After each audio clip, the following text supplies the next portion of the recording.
Penguin Random House Audio presents The Personal Librarian by Marie Benedict and Victoria Christopher Murray.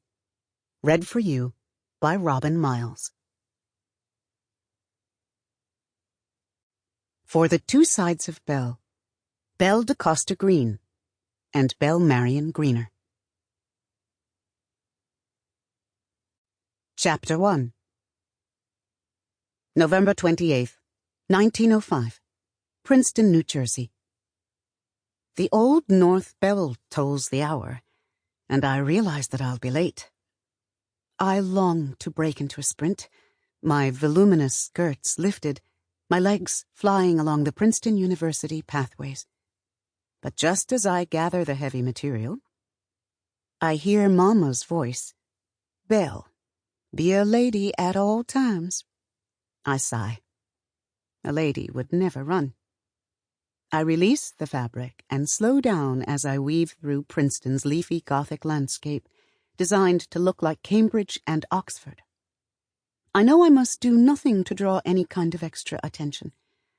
By the time I pass Blair Arch, my stride is quick but acceptable for a lady.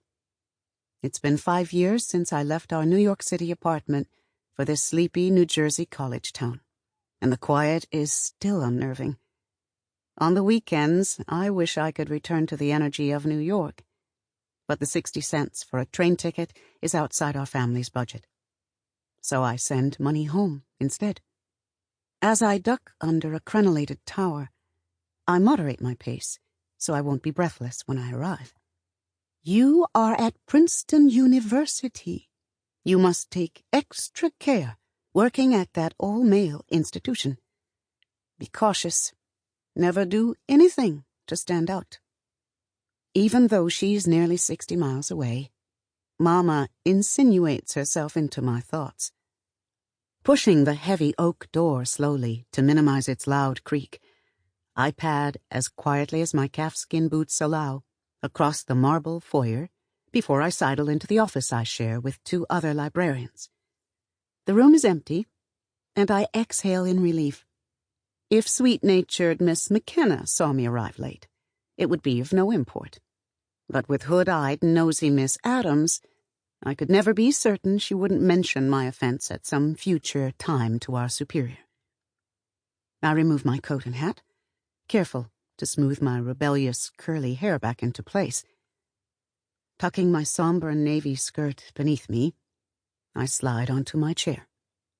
Within minutes, the office door flies open, slamming against the wood-paneled wall, and I jump. It is my only dear friend, fellow librarian, and housemate, Gertrude Hyde. As the niece of the esteemed head of purchasing for the library, Charlotte Martins, she can breach the quiet of the library's hallowed halls without fear of repercussions. An ebullient 23-year-old with ginger hair and bright eyes. No one makes me laugh as she does. "Sorry to make you jump, dear Belle. I guess I owe you 2 apologies now, instead of the single one I'd intended.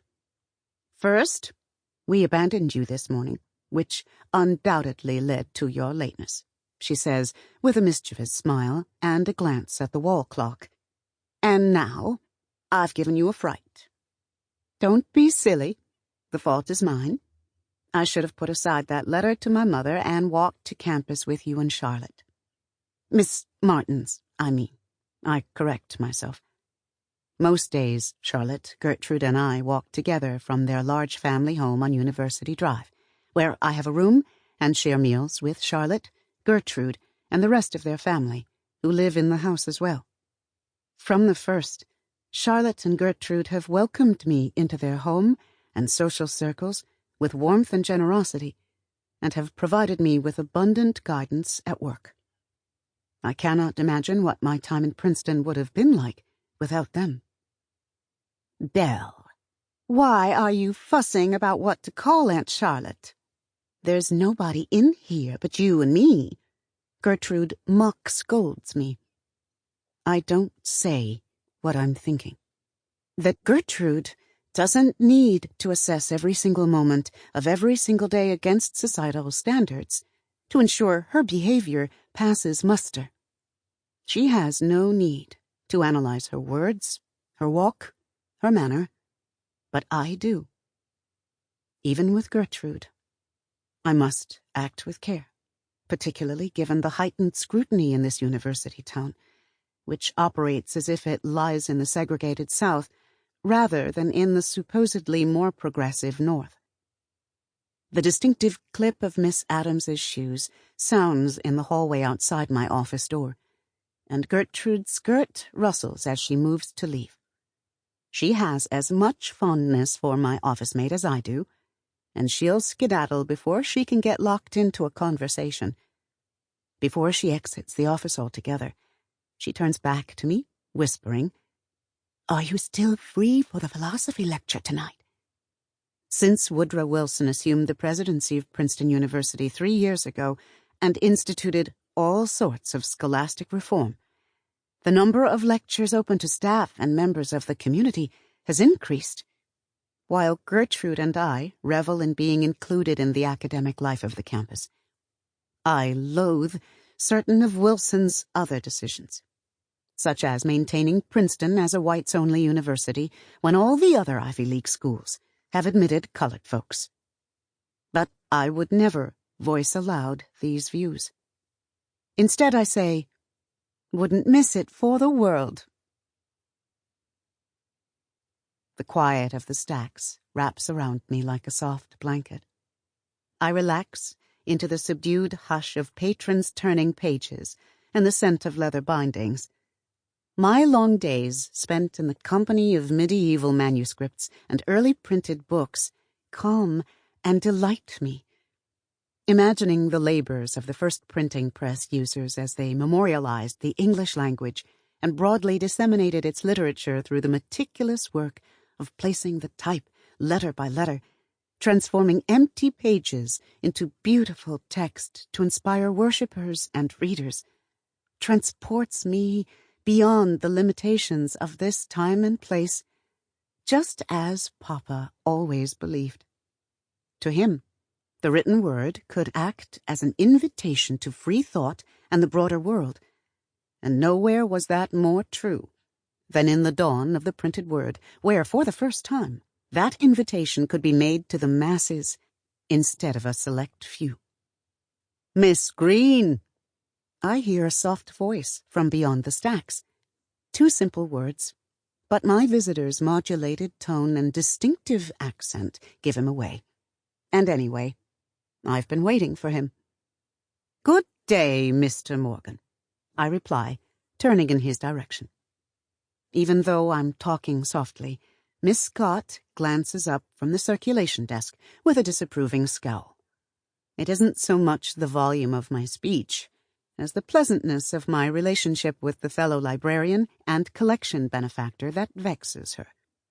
While Mr. Junius Morgan is ostensibly a banker, he has generously donated dozens of ancient and medieval manuscripts to the university, which is why he also holds the titular position of Associate Head Librarian. I'm convinced that Miss Scott thinks any sort of relationship between us, even the cordial, professional one we share, is beneath him. A slight man, with wispy brown hair and a kindly expression behind his circular glasses, materializes. "How are you today, Miss Greene?" "Well, sir. And yourself?" My tone is professional and reserved. He's 20 minutes later than the time we'd mentioned, and I'd begun to think he'd forgotten about our appointment. But I would never dare mention his tardiness. "I was going to take a gander at the Virgils, as we discussed yesterday. I wonder if you would still care to accompany me, assuming your duties and your interest permit, of course."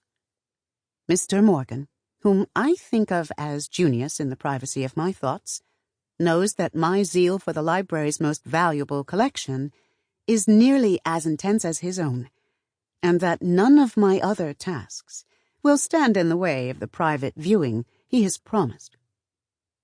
We share a passion for the ancient Roman poet Virgil. The library houses 52 volumes of his poetry. My discussions with Junius about the dark voyages in the Aeneid and the Odyssey are some of the... Sample complete. Ready to continue?